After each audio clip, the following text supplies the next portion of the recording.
Hey everybody, hope you're having a great day or night. So I spent my last video breaking down each Singularity add-on after the 8.1.0 changes. Hope you all found that useful.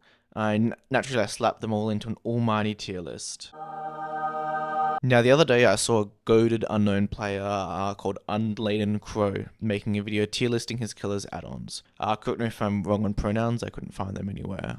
But he had a really interesting approach to this, where he didn't simply go S to F tier, but instead put them on a 2D graph, assessing each add-on with their strength and their consistency, which I've never seen done before in the DVD community, and I think this is a really smart way of representing a killer's add-ons, among other things. So towards the end of the video, he mentioned the overall distribution of Unknown's add-ons he found, and wanted to see what other killers would look like.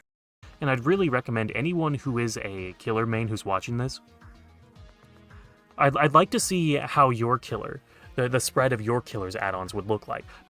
So here I am as a dedicated Singularity main to respond to his video with how Larry's add-ons would go into the tier graph, or whatever you want to call it. I'll say for how I'm approaching this overall is under the assumption that you'll be doing your best to play into the strength of each add-on. As an example, you aren't running Requisition Form and then wasting your early game setting up a Type 3 gen or something, just so I can place each add-on a bit easier. Also, the strength axis is the best case scenario for each add-on, its potential if you will, and the consistency axis will be a combo of how easy each add-on is to activate and provide you with value, and preferably give you feedback when this does happen. Starting off with the brown add-ons, and broken security key is going right to the corner of shame here. Maybe slightly up on the consistency axis, just since you will technically be getting it to proc every match with how EMPs work, but it just won't ever impact the game sadly, with the effect just being on the reboot timer. It's too weak to run in my opinion. Now we've got the heavy water, which goes straight to the shame corner again. I'd say absolute atrocious reliability, and I'll bump it up slightly along the strength line just since I'm feeling generous. The theoretical situation of slowing down the EMP economy isn't bad, but it just comes back to that issue of being such a slight effect and having zero feedback to the killer. I'll also just say right now, I won't be repeating myself too much from last video and explaining the effects and use cases of each add-on. So if you're a bit lost, I will shill and suggest you watch my more in-depth breakdown, as this is meant to be more of a response to Unladen Crow's video. Next up is Diagnostic Repair Tool, and I really do love this add-on. It's easily become one of Larry's strongest and just nicest feeling ones. Like I mentioned last time, it won't be perfect every game just because of god-awful indoor maps existing, Larry's and Hawkins in particular. But when you don't get these 3 or 4 pretty rough maps, this add-on is just so powerful. Letting you pressure the EMP economy more, clutching teleports, and I didn't mention this last time, but you can greed your pod placement a little bit more. Now what do I mean by that? Since you can place pods further away from, say, a generator, it's more likely this will have a cheeky cross angle to another gen or an EMP crate, some strong loop that survivors keep going to. You get the picture. For placement, definitely slapping this bad boy at the OP end. I don't think it's actually OP and needs a nerf or anything. This is just for where the strongest add-ons lie. But I will put it down a bit from the top right corner, just because it isn't the most consistent value that it can give. Now onto one of Singularity's most consistent add-ons is Nutritional Slurry. Allowing you to expand your web of control is so nice and applicable at literally every skill level, which I really appreciate. I kind of spoiled it, but I am just putting this right at the tippy top of reliable. Won't put it all the way at the OP end, just since holding more of an area won't always benefit you with just how maps go and your own personal playstyle. So I think around here is fair. Moving on to the yellows, and this section is far less polarized than the browns, so don't expect to see them split on literal opposite corners of the tier graph. Here we have the ultrasonic sensor. This is definitely Singularity's strongest yellow, since its best case scenario is better than any of the others, but I would say it's on the inconsistent side. Don't get me wrong, it is pretty easy to trigger, but just in the sense of being able to rotate to another survivor and getting a hit thanks to the stealth can be pretty tricky to pull off and isn't always something within your control. So I think somewhere between average and the OP end for strength, while being slightly lower than the average consistency, is a fair spot for this one. Up next is the Cryogel, which is in this trash quadrant right here. It is consistent in the sense of being easy to apply, as you just have to M1 a slipped survivor, but it is definitely really unreliable in the sense of getting proper value and feedback from it. Its effect is so weak and is so counterproductive to playing this character. I think all the way to the left here in terms of strength, maybe just a bit up from the very bottom only because you can apply it pretty simply. And onto another depressing add-on is the kid's baseball glove. Now in Unladen Crow's video, there's an add-on called Device of Undisclosed Origin, which applies obliviousness to survivors who are near unknown's clones. He felt so strongly this add-on was detrimental to run that he put it off the chart here to discourage people from ever using it. Now I'm going to do the same thing here for baseball glove and yeet that sucker out. Please just don't use it. Like I said in the last video, this add-on has such a slight effect after the 8.1.0 changes that there won't be situations where a slightly longer overclock will benefit you, and you could actually slow yourself down when trying to re-teleport to someone with your arm gun or your pod. So just awful stuff, sadly. Now we're at Cremated Remains, which by default is Larry's second best yellow. It is more consistent than the ultrasonic sensor. Just slipping survivors to apply blindness is more straightforward than timing a good stealthy rotate within the 12-second window that the sensor provides. It is much weaker in my opinion, since it's a straight up noob stomper add-on. Out of all the use cases it has, I'd say the only ones relevant for discussion is countering windows of opportunity and leaning into a slug build. Addressing slugging first, there's just better shit to run. Knockout does what Cremated Remains does here, which is hiding the ores of your slugs. But Knockout can only be countered by grouped up survivors after you down one of them, in which case Infectious Fright will cover this blind spot to keep your snowball rolling. So slugging isn't really benefited from this add-on. Denying windows is the other case. And this is only really good against mid-tier and or solo queue players. And Larry just demolishes these teams in my experience anyways, while with him being a low picked killer and the counterplay from him being a second objective to gens and needing some coordination, which we'll know from Pinhead, Pig, Sadako, any killer with secondary objectives. All of them perform very well against low skilled players, shall we say. I feel because even the best case scenarios of this add-on just not being that powerful, this add-on just belongs up in this odd quadrant on the reliable side of the pack, but it's just got nothing crazy in strength. Up next is the Android arm, which is the third yellow down in this area, unfortunately. It buffs survivors slipstreaming each other, but only for the chance encounters that lower skilled teams actually allow happen,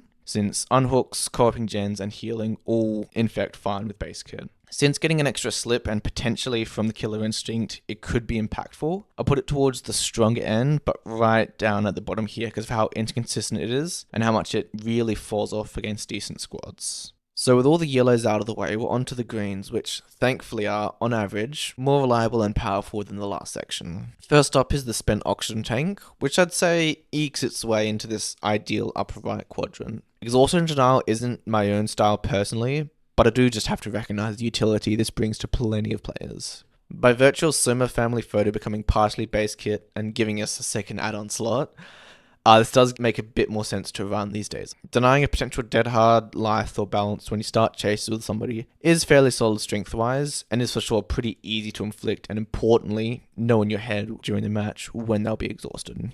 It isn't like all the way up here for consistency, just since the person you're chasing might just not have one of those perks. So around here is reasonable for consistency, and it's not going to be an insanely strong effect, even in the best case scenario, so right here is reasonable. Onto the Nano Machine Gel, I must admit I have a pretty big soft spots for this add-on. Definitely not Singularity's most consistent add-on, but the potential it has to really swing the momentum of a match back in your favor with the teleports you could clutch up is just really up here in terms of strength. I don't know what else to say. It's just one that's irreplaceable when you can teleport on somebody before that EMP, but it does just fall flat if you get unlucky or the timing of the match just doesn't allow this value to happen. So in this ballpark feels pretty right to me.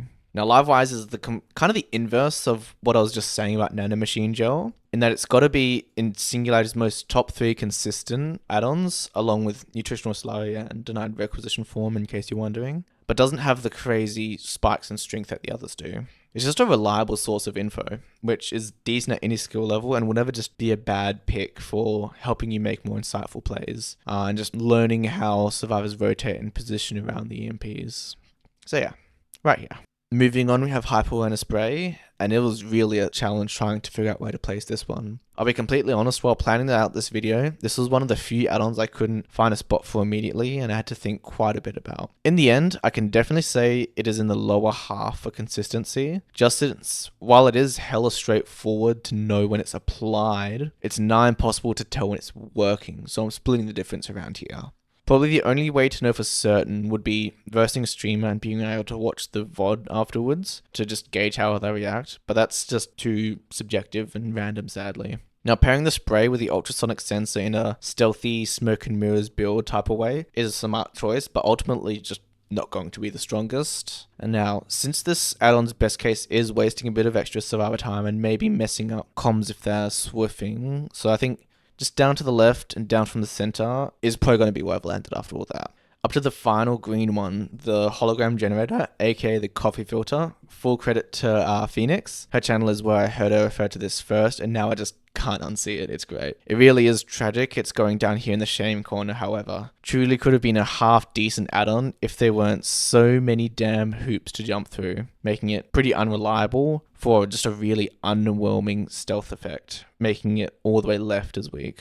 Coffee filter was one I was really hoping would be tweaked in the 8.1.0, but sadly we're just left stuck with this one for the foreseeable future. Leveling up to purple rarity add-ons, here we have the strongest of the purples, but sadly Singularity's just really problematic one. That is, of course, the Soma family photo, which is fairly strong as just punishing survivors for staying injured around your pods, since you can force them to mend, and I quite like running this, especially when I do see 3 or 4 medkits in the lobby. The real strength of the add-on, however, has become apparent to the Singularity community, is just tunneling somebody off hook. Denying them base kit borrow time, along with any off the record or dead hard they may have. I have tried this more for myself since the tier list video, and hooking in basement makes this brain dead easy to pull off, since the unhooked survivor runs up the stairs before the unhooker due to their speed burst, and by the time they round the corner, their immunity to getting slipped by your pods is worn off. I really don't like the direction this add-on went in. I would much prefer they change this ASAP, either giving the unhooked survivor like triple the window where they can't be slipped, and maybe even just removing the mending part of this add-on altogether and buffing the really non-existent hinder aspect of this add-on. Either making it a high percentage for the 3 or 4 seconds it is applied for, or maybe making slipped survivors have like a 2% hinder until they can cleanse it.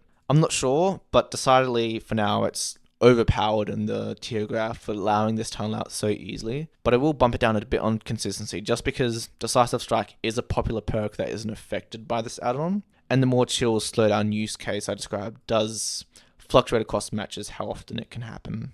Onto the second purple, we have the foreign plant fibers, one I have far less to say about than Soma. Straight up, it is weaker than the middle line, and weakest in terms of max potential across all of the purples. It is on the reliable side just barely, as it will be pretty straightforward to proc in its game, but getting any sweet value from shaving off half a second from the 50% hinder is just a bit iffy, I'd say. Now at the other diagnostic tool, this one is construction, not the brown repair one.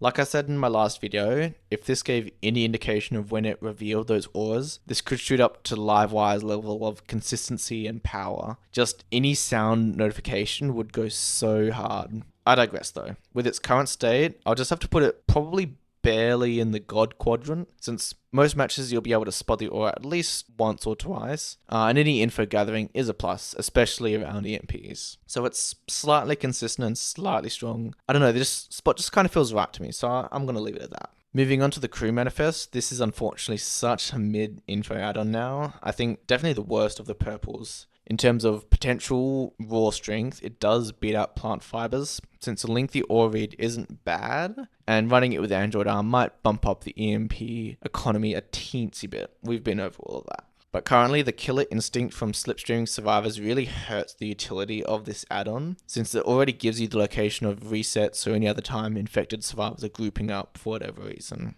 Not to mention the whole issue of sliding down the consistency scale the better teams are that you verse. This add-on really has fallen from grace, sadly. Let's put it in this area and move on to the new best info add-on.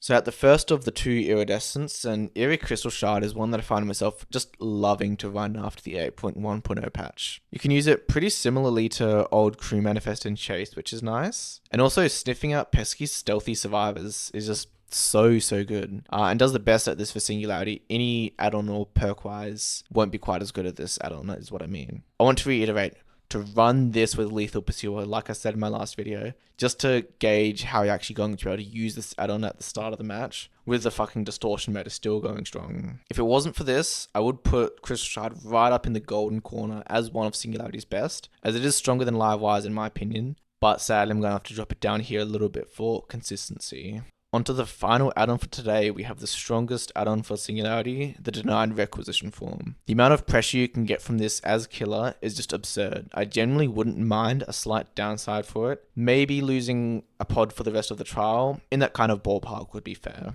As it stands right now though, at the tippy top of both scales it goes. Holding on to early gens while being able to cut your first chase time down is really strong, and can only be inconsistent if you aren't really playing into the potential of this add-on and bringing at least Lethal Pursuer so you don't get stealthed out by the survivors at the start.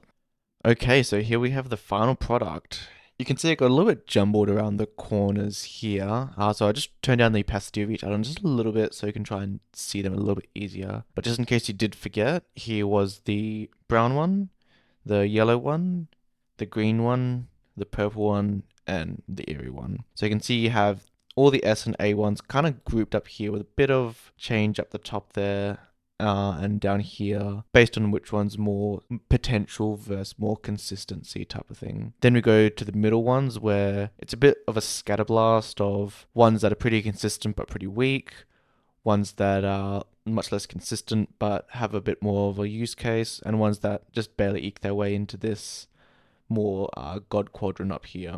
And then we have this depressing around here. This one's kind of on the edge. It was, like I said earlier, it was on the knife's edge of which of the areas it would go into, but I consider this kind of viable in a build. And then all of these ones are just really, really fucking sad. That's 3 yellows, 2 browns, and a green, which is pretty unfortunate. A lot of these ones could be decent. So hopefully they get buffed at some point in the future. And definitely from Unladen Crow's video, the distribution is quite different, I found. Maybe I've interpreted how he arranged his add-ons along each axis a little bit differently, so that changed some things, but certainly it's not a big clumping of consistency and strength in these two camps here. It's more of a line from corner to corner with a bit of outliers along here and then just 2 main groups on either end. So yeah, hope you found it useful, and go check out Unladen Crow stuff. If you are interested at all in unknown content, he does amazing stuff. Really engaging, really insightful. So that is everything I had to say. I've plenty more videos planned in the future, so think about sticking around for that. As always, please do leave any and all feedback. I really appreciate it. Now have a great day or night wherever you are.